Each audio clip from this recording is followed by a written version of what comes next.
Добар ден, почитувани, ова е најновата Телма амбуланта. Кога дел од коската е изгубен поради тешка повреда, инфекција или тумор, дали современата ортопедија може да го надомести? Што представува трансплантацијата на коска? Од каде се зема коскено ткиво и како организмот го прифаќа?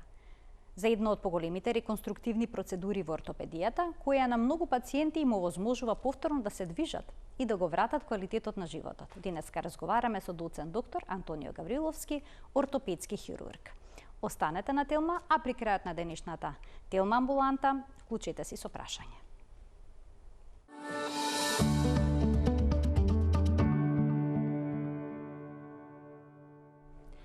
За трансплантацијата на коска во ортопедијата денеска зборуваме со доцент доктор Антонио Гавриловски, ортопедски хирург на Универзитетската клиника за ортопедски болести Скопје. Добре ни дојдовте, докторе, во Телма амбуланта. Добар ден. Добре најдов. Дали трансплантацијата на коска е исто што и трансплантација на мек орган, например трансплантација на бубрек? Па тоа е добро прашање, многу бидејќи не е воопшто исто, затоа што станува збор за различен тип на ткиво кое се префрла. Всушност бубрегот и сите овие меки органи, како што е црниот дроб и срцето, кога се земаат се живи, полни со виабилни живи клетки и така со циркулација директно се префрлаат на местото на реципиентот, на самиот пациент, на примателот, да.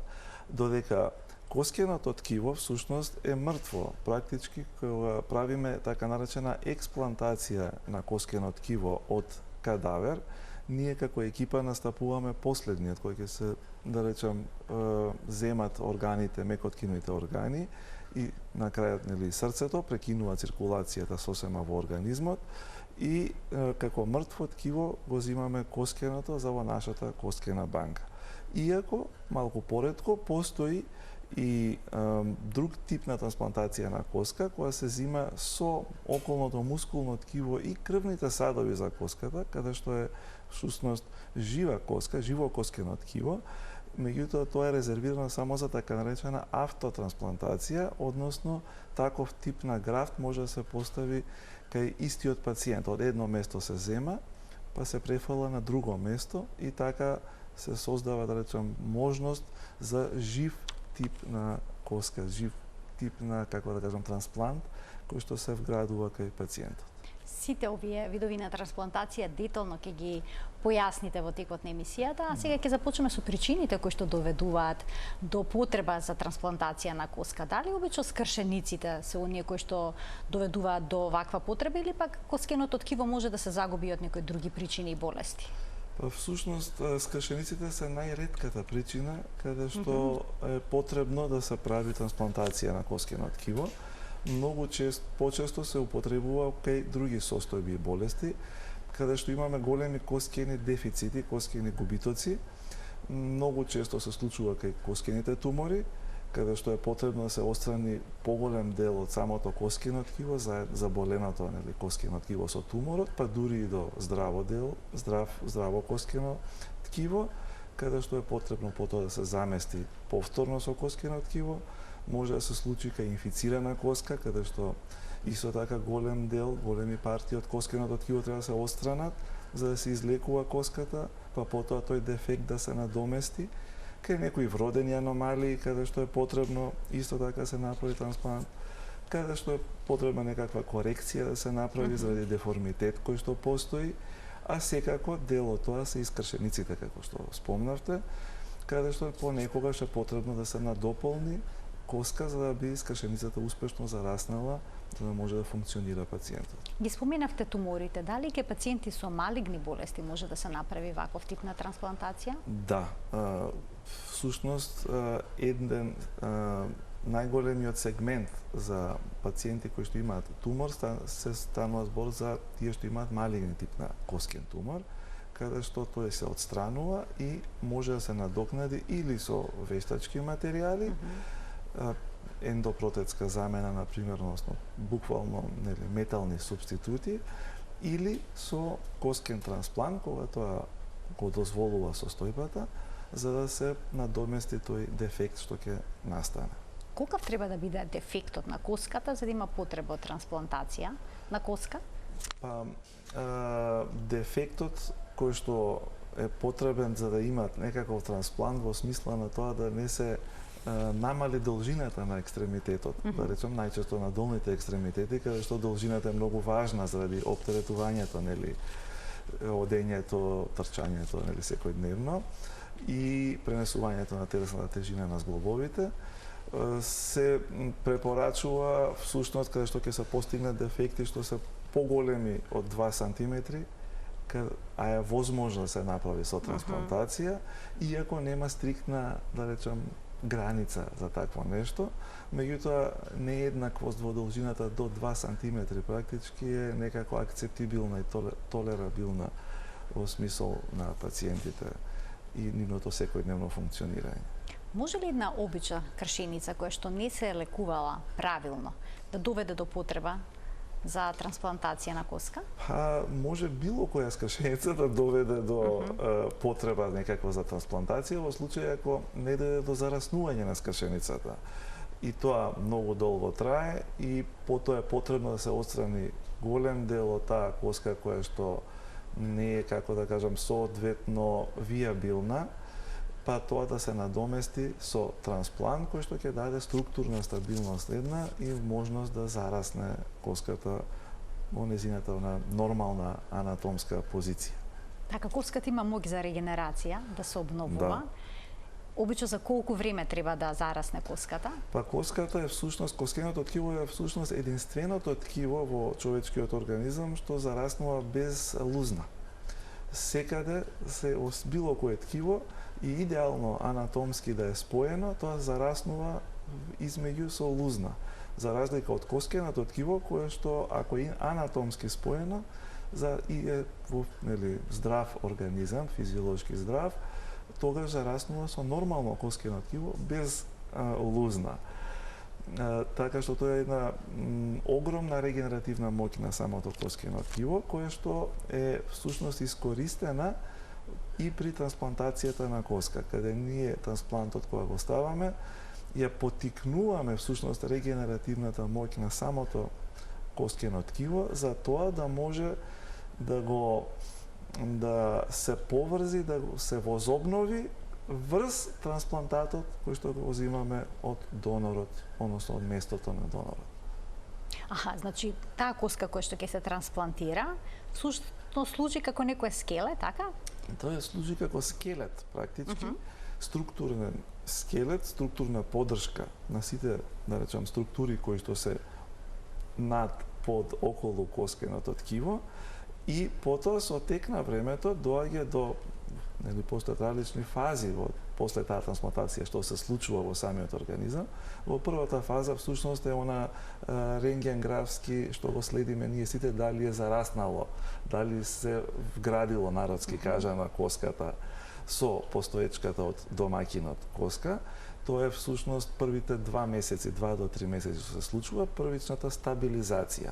А потоа веќе после година до година и пол настанува вистинското вградување, кога клетките од самиот домаќин поминуваат низ решетката на трансплантираната коска и тука создаваат сопствени клетки од самиот домаќин, со истата ДНК од самиот домаќин, практички низ целиот тој трансплант, со нивни сопствени крвни садови, затоа кажувам, тоа е огромна регенеративна моќ што има коскеното ткиво, а тек по 3 години дури од трансплантирањето, кога може да се каже дека во целост веќе немаме практички ништо од трансплантот, туку има се само од домаќинот.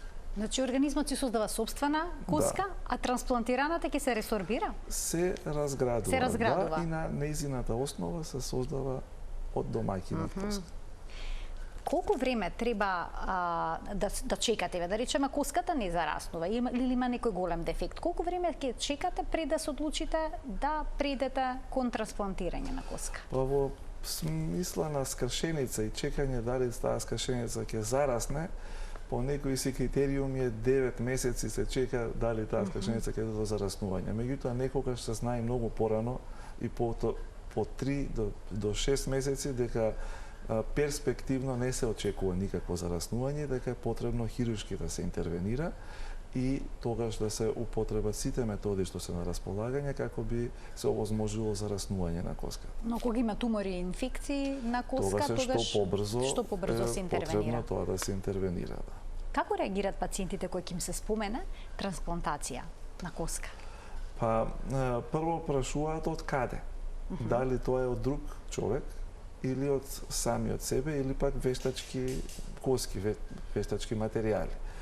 Кога ќе им се спомене дека се дава од друг човек, има дел од пациентите кои што тоа го одбиваат им заради некакви причини, од сопствени убедувања до религиозни, до некакви стравови. Се обидуваме дека ако тоа е најдоброто решение за нив, да им ги кажаме сите предности кои што ги има таа метода, а дека ризиците всушност за нешто друго се практички многу мали, ако се успее во тоа во ред.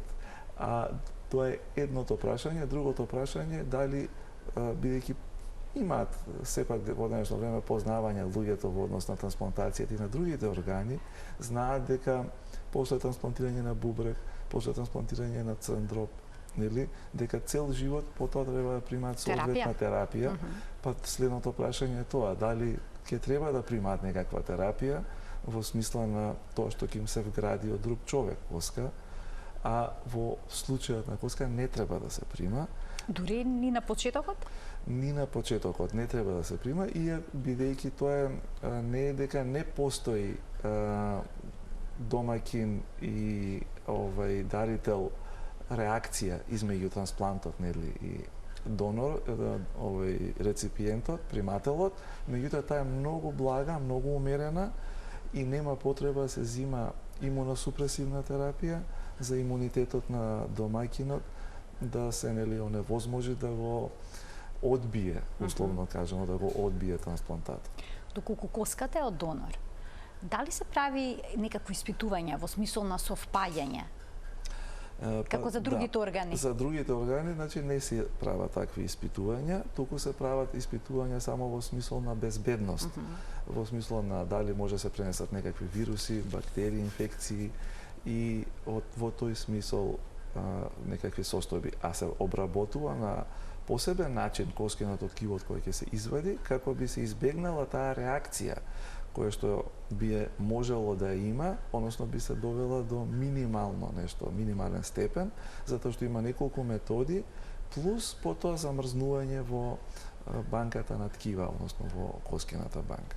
Колку време можат овие коски да стојат во една коскена банка? Ако правилно се обработат, околу 5 години е препорачаното време кога што ги задржува квалитетите кои што се потребни тоа ткиво за да успее методата на лекување. За разлика од тоа, меките ткива пак, бидејќи може и меките ткива да се во нашата банка на ткива, како што се тетиви, лигаменти, менискуси, до 2 години. А што е со автотрансплантацијата, односно кога се зема коска од едно место и се префрла на друго место во телото? Обично од кои коски земате фрагмент за трансплантација? Па зависи од тоа каква коска е потребна, бидејќи самот коска има генерално два типа на ткиво, кортикална и сунгереста или спонгиозна коска. Кога ни е потребна цврстина да се добие, потребно да се земе кортикална коска. Ако е потребно да се добие можност само за регенерација, потенцијалот за регенерација се зголеми, тогаш се зема сунгереста коска или спонгиозна коска, и затоа зависи од тоа од кое место ќе се земе. А самата автотрансплантација може да биде, како што кажав, и од практички мртва коска, вие го земате само коскеното ткиво, одвоено од сите крвни садови и мускули, а може да се земе и со мускулното ткиво и крвните садови, што се околу, практички комплетно виабилен еден комплекс, кој што ќе се трансплантира и ќе се поврзе директно со крвните садови на другото место, како што да би се постигнала зараснување, односно лекување. Како проценувате дали е подобро да се направи автотрансплантација или пак да се употреби коска од донор? Па кога е можноста, бидејќи со автотрансплантација правите практички морбидитет на друго место. Друго место вие го на некој начин оболувате, нели, кој што до тогаш било здраво и правите дефект. Доколку се процени дека тој дефект би бил релативно голем, поголем и е подобро да се земе таков сегмент од кадавер, се пристапува кон кадавер. Так.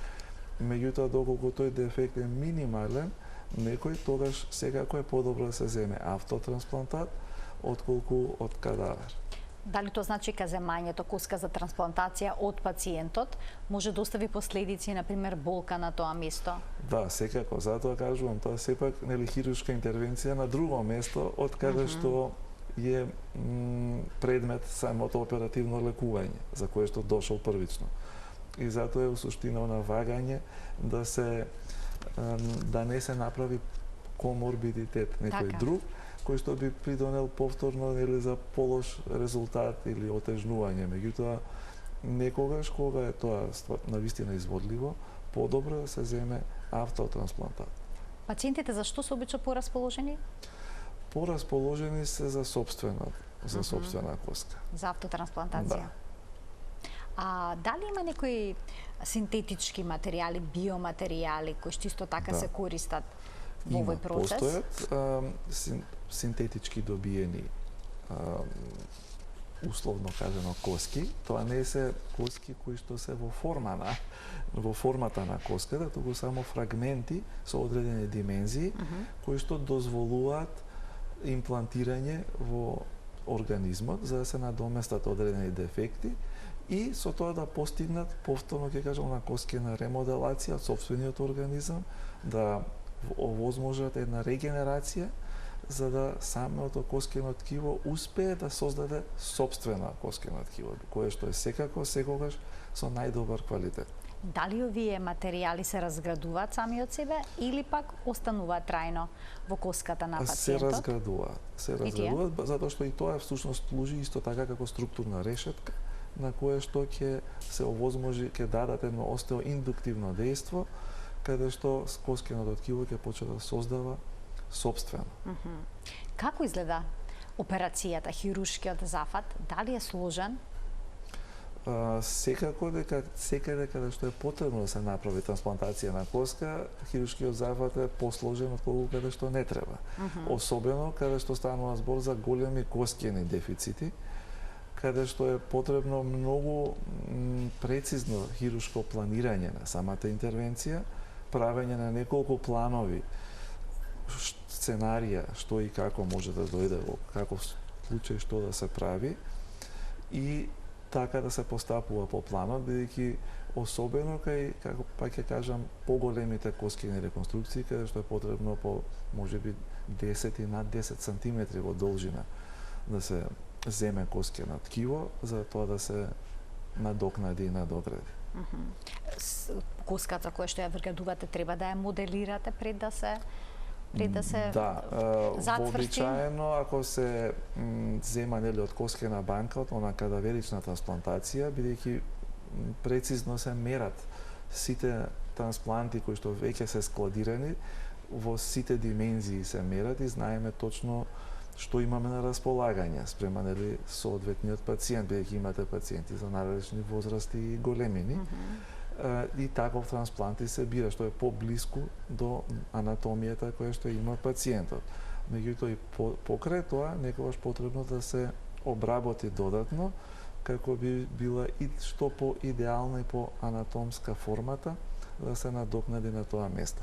Некогаш е потребно дури од кој ќе се извади, може да се направи, сакам да кажам и такво нешто, да во целост огромен сегмент од коската острани заради тумор, да речеме, од најгорниот дел на колкот па надолу до кај што е потребно 15 на 20 сантиметри и таква една целина да се земе од коскена банка, па на таа целина вие да ставите на страна вештачки имплант, па со тој вештачки имплант со таква коска од кадавер да се трансплантира во пациентот и тоа да се надогради на вештачкиот колк што веќе ќе го ставате на тој пациент. И затоа тоа бара многу прецизно планирање претходно, за тоа се да се усогласи како би можело да функционира. Значи комплексно, исклучително. Да.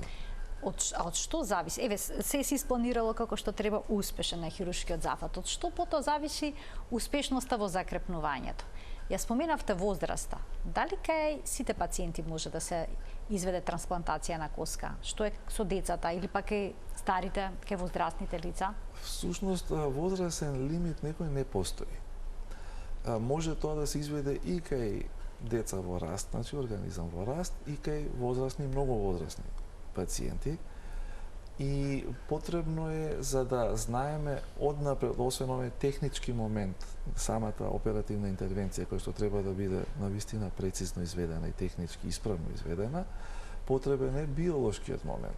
Биолошкиот момент секако се проценува пред оперативно, во смисла на тоа дали има некои болести самиот пациент, кои што, особено метаболни болести, кои што ќе оневозможат вградување на трансплантот или ќе го отежнат вградувањето на трансплантот, и тие пациенти се во најголем ризик од пропаѓање, да речем, на тој тип на интервенција, каде што е потребно да се вклучи биологијата на самиот организам.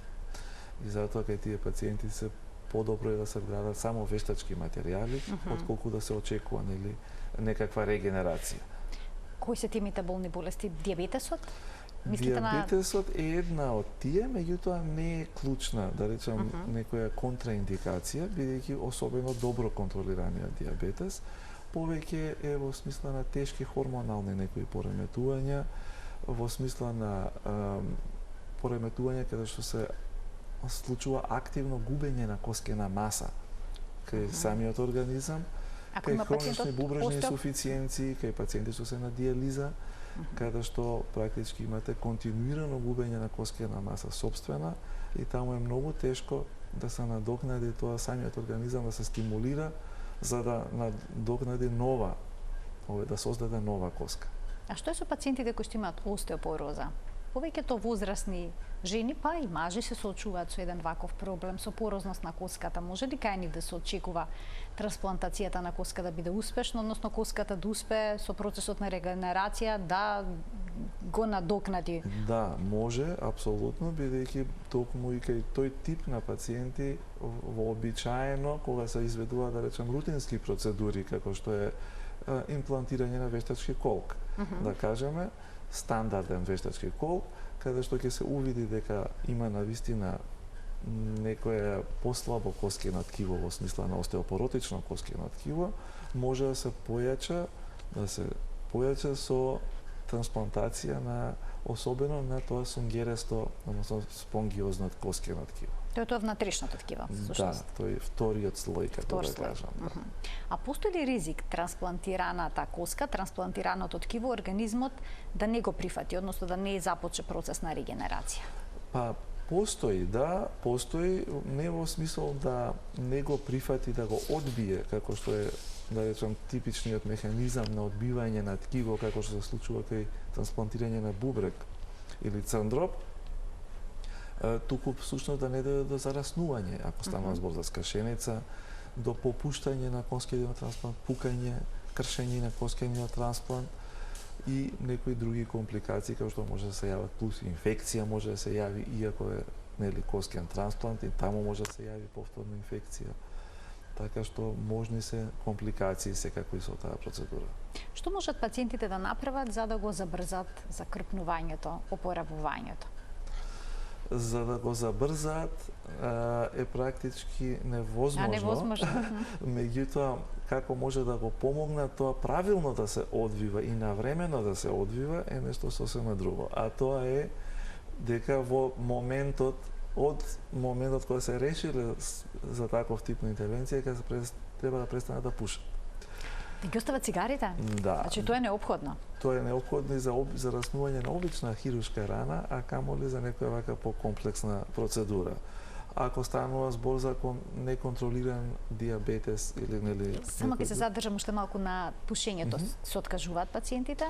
Доследни се оние кои што одлучиле? Доколку им се представи сериозноста на тоа што им следи, што се ризиците во однос на тоа, што ако се случи таков тип на компликација, да.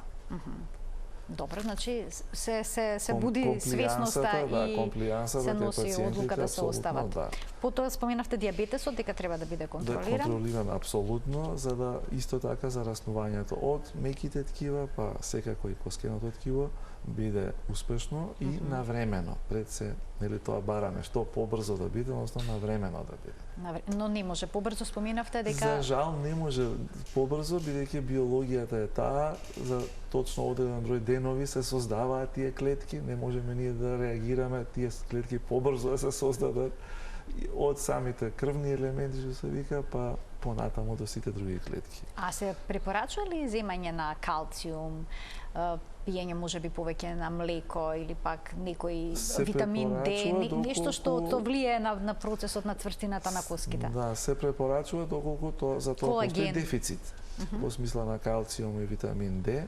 Ако за тоа постои дефицит, да, се препорачува суплементирање. Но само ако има дефицит? Да, бидејќи зошто тогаш ако нема дефицит, вие да внесувате, практички правите суфицит на нешто и организмот треба да го исфрла тоа повеќе од што му е потребно. Така што нели не е потребно да работат повеќе бубрези и црндроб и се што станува збор за да се одржи балансот во организмот, бидејќи организмот секогаш до децимала инсистира да биде во некаков баланс. Така, балансот е клучен. Да, и затоа не треба ништо во ексцесивни количини да се внесува, затоа што со тоа се оптеретува самиот организам и го терате самиот организам да исфрла. А процесот, како што споменавте, нема да се забрза? Нема да се забрза самиот процес. Кога пациентот ќе може да го користи екстремитетот, например, доколку е трансплантацијата направена на коска на нога или пак на рака, да застане на ногата, да се движи? Па во принцип се зависи од цврстината на конструкцијата која што е направена во тек на самата интервенција. Ако цврстината на конструкцијата задоволува, некогаш може да се оптеретува и веднаш после операцијата. А доколку тоа не, тогаш се чека она првично зараснување, како што спомнав, и радиографски што се гледа, тоа е околу 6 недели. Како се следи пациентот потоа? Се прават рентгенски снимки? Да, вообичаено магнетна резонанца, што е потребно? Се прават вообичаено најобични рентгенски снимки и така се следи судбината на трансплантатот што е нели вграден. И тие контроли најчесто се прават првично после интервенцијата околу 6 недели, како што кажав, после интервенцијата, па потоа да се доведе до 6 месеци и годишно. Може ли кај пациентот да се направат 2 или 3 трансплантации на коска доколку има потреба? Може во еден акт се прават или не? Може и во еден акт, а може и во неколку акти, може и доколку не успее нели едната трансплантација да се обидеме повторно за уште една која што ќе биде можеби поинаква или со други материјали плюс додатни вградени или поголем тип на, да речам, на коска да се стави и така натаму.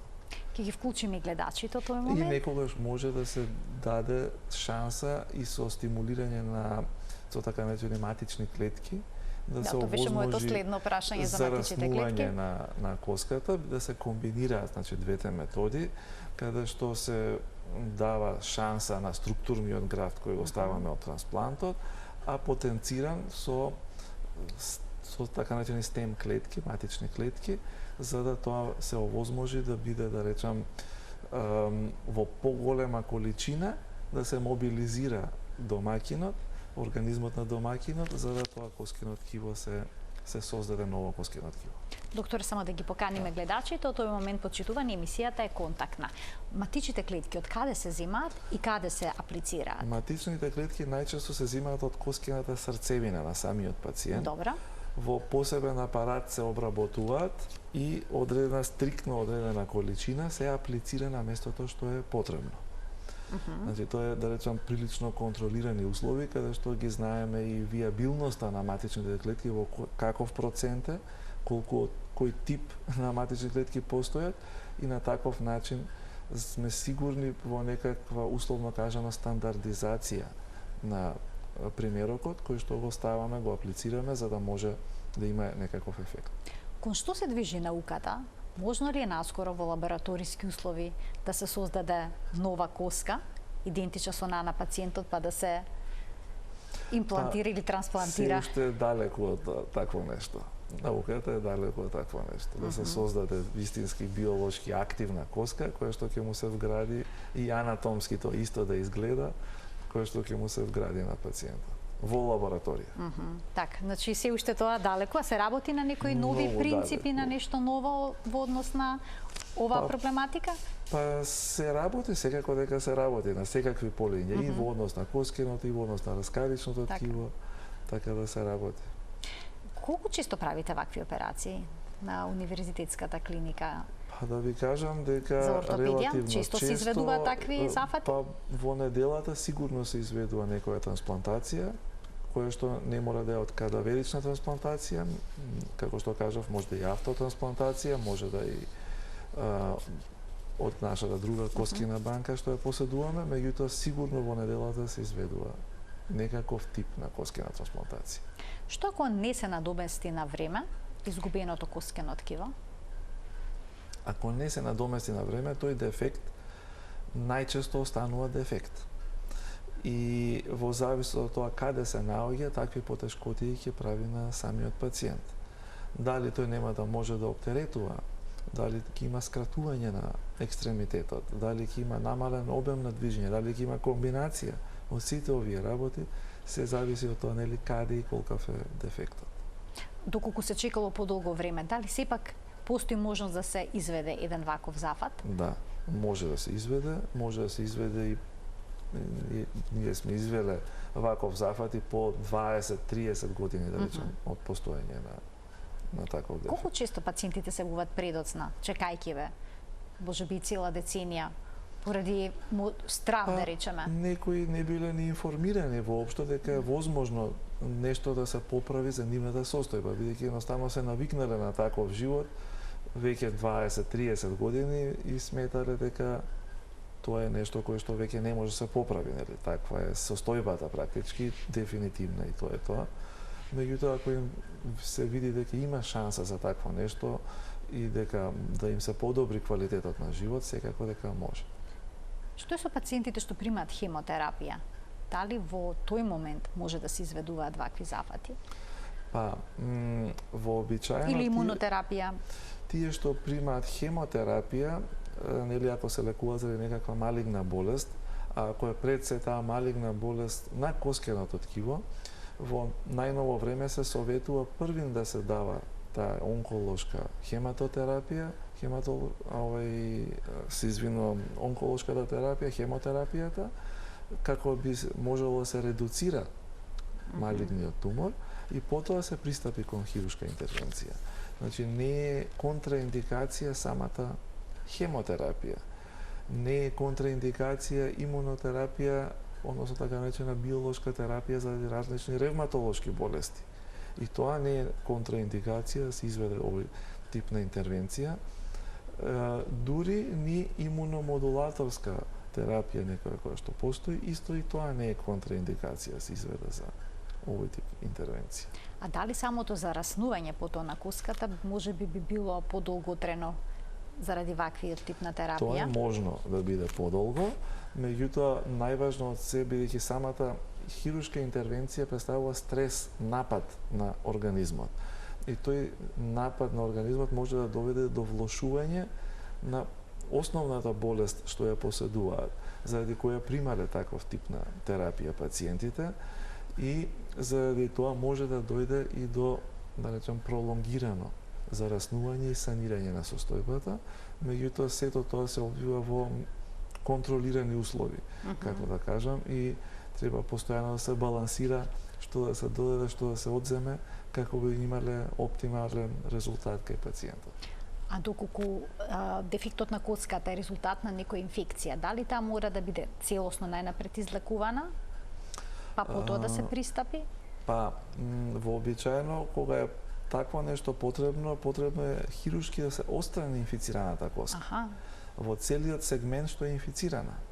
И потоа тој дел да се надомести со трансплант. Веднаш?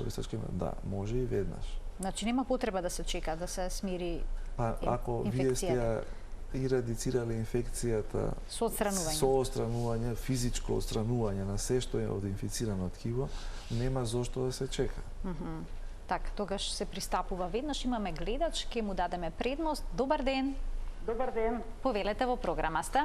Поздрав до емисијата и до вас. Ви благодарам. Сакам да поставам едно прашање. Секако го очекуваме прашањето. Имам син со попреченост. Оди на прсти. Го затега тетивите позади. И се уморува многу брзо. Сега можда далеко е од темата, меѓутоа сакам докторот да го чуем што ќе ми каже. Так, мислење за сето ова. Ви благодарам за вклучувањето во програма. Убав ден, ви благодарам на вас. Ви благодарам за вклучувањето. Докторе, можете ли да дадете некоја насока? Па вообичаено тој тип на проблеми го имаат пациентите заради некаков спастицитет кој што постои и вообичаено кај нив се изведуваат мекоткивни процедури на продолжување на тетивите за да може да се доведе во коригирана позиција екстремитетот, а некогаш и да се комбинираат методи со и мекоткивни и коскени, да речем, меѓутоа најчесто се оди со мекоткивни процедури на продолжување на тетивите. Продолжување на тетивите? На тетивите, да. И тоа е комплексен зафат или не? Па да, секако е комплексен зафат кој што потоа побарува физикална, подолготрајна физикална терапија за да може да се даде шанса да се воспостави нормален став пред се при стоење, па и при одење. Кога станува збор за трансплантација на коска со крвни садови, со васкуларни ткива, што споменавте, дали тука процесот на закрпнување може би ќе оди побрзо, бидејќи има крвни садови? Не, нема да оди побрзо. Повторно, бидејќи крвните садови се спојуваат со крвните садови, коската се спојува со коска. И вие невозможно е едно со друго да се мешаат, бидејќи самата коска ги добива крвните садови преку мускулатурата која што е околу. И тие проаѓаат, тие се микрокрвни садови кои што влегуваат во самото коскено ткиво и во една мрежа, практички коскена мрежа на коскени канали во самата коска, крвта тече се до коскената срцевина, коскениот канал. И заради тоа е невозможно да се забрза коскеното зараснување. Така, коскеното зараснување во никој случај не може да се забрза. Уште еден гледач ке вклучиме. Добар ден. Ало, добар ден. Во програма сте, повелете. Поздрав до докторот и поздрав до водителката. Ви благодарам. Едно прашање за докторот. Имам протеза ставено на колку 10 години веќе. Се осеќам се најдобро. Во ред се. До колку време можам оваа протеза за да функционирам со неа? Дали има граница? Доктор, имате ли некој подпрашање? Каков тип на... Вештачки колки има пациентите? Вештачки колки имате? Вештачки, да. Вештачки колк. Да немате уште некој прашање дополнително? Не е добро? Па тоа и од што може да доведе трошење на протезата? Го разбравте прашањето? Да. Добро, ви благодарам за вклучувањето во програма. Повелете. Тоа е вообичаено прашање на сите пациенти што добиваат вештачки зглоб, колку ќе трае протезата, кој е рокот на траење. Рок на траење нема.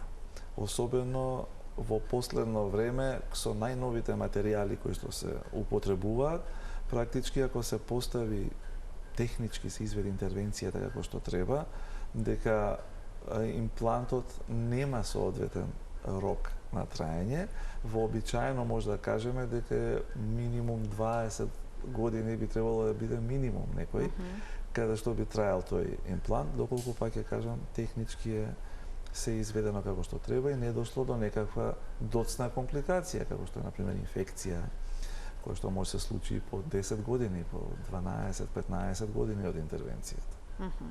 Така. Докторе, сметате ли дека пациентите се доволно и воопшто јавно се доволно информирани за трансплантацијата на коски?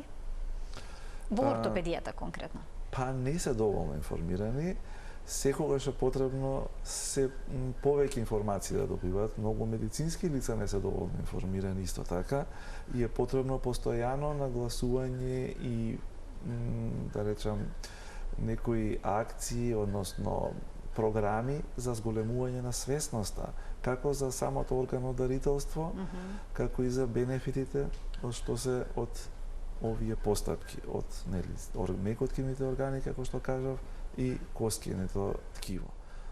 Така што е потребно уште поголема свесност и поголемо апелирање до јавноста, дека всушност тоа се постапки кои што спасуваат многу животи други, успешни постапки, не се експерименти некои кои што ги се изведуваат секојдневно, напротив, тоа се докажани постапки кои што овозможуваат лекување и излекување на многу состојби. Уште еден гледач ке вклучиме. Добар ден. Добар ден. Во програма сте, повелете.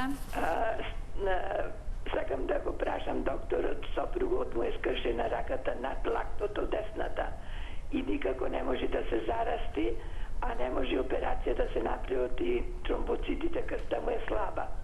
Шо може нешто да се превземи за тоа? Колку време има ваков проблем? Па скоро 2,5 месеци, 3. 2,5 месеци, 3 и не зараснува коската, да нема душа некој прашање, докторе? Не, 75 годишен е. Ви благодарам за вклучувањето во програма. Повелете, што можете да советувате? Јас можам да советувам дека доколку во моментот било контраиндицирано да се изведе хируршка интервенција заради општата состојба, односно тој проблем што го има со тромбоцитите или со други крвни елементи, дека всушност треба да се можеби консултира хематолог или кој го лекува за таа основна болест, дали може да се подобри тој статус, како би се овозможило хируршко лекување и така да дојде до санирање на скршеницата. Бидејќи очигледно веќе после 2 месеци ако не доаѓа до санирање, најверојатно нема да дојде до санирање на состојба. Значи тоа е веќе некоја временска граница која што укажува дека Што веќе ако нема никаков знак за зараснување, за 2 месеци дека практички прогнозата е дека оди во таа насока дека нема да дојде до зараснување. Значи сепак хематолошки најнапред треба да се. А што доколку пациентот не може тој дел да го реши здравствен? За жал медицината нема решение за сите проблеми во моментот, туку колку што може да се решат, и може да се направи некаков модалитет всушност на имобилизација на тој дел од раката, за да може другиот дел од раката да ја користи. Сега не знам, во лактот ли рече жената дека. Колку што разбрав над лактот. Да, дека да може да користи например барем шаката или нешто така да со некое помагало, каде што може да се доведе во некоја позиција по, да речем условно кажано, поволна за функционирање во секојдневието, за да може да користи барем некако таа рака. Докторе, ви благодарам многу за вашето денешно гостување во Телма амбуланта и за исцрпното појаснување на оваа тема. Ви благодарам и на вас за поканата. Се надевам ќе се видиме повторно. Така, јас се надевам дека наскоро ќе се видиме во некој ново издание на Телма амбуланта, кое ќе обработиме некоја друга тема. Да. Фала многу. Ви благодарам, почитувани, и вам што и денеска бевте заедно со нас и ја следевте денешната Телма амбуланта. Ви посакувам пријатен ден.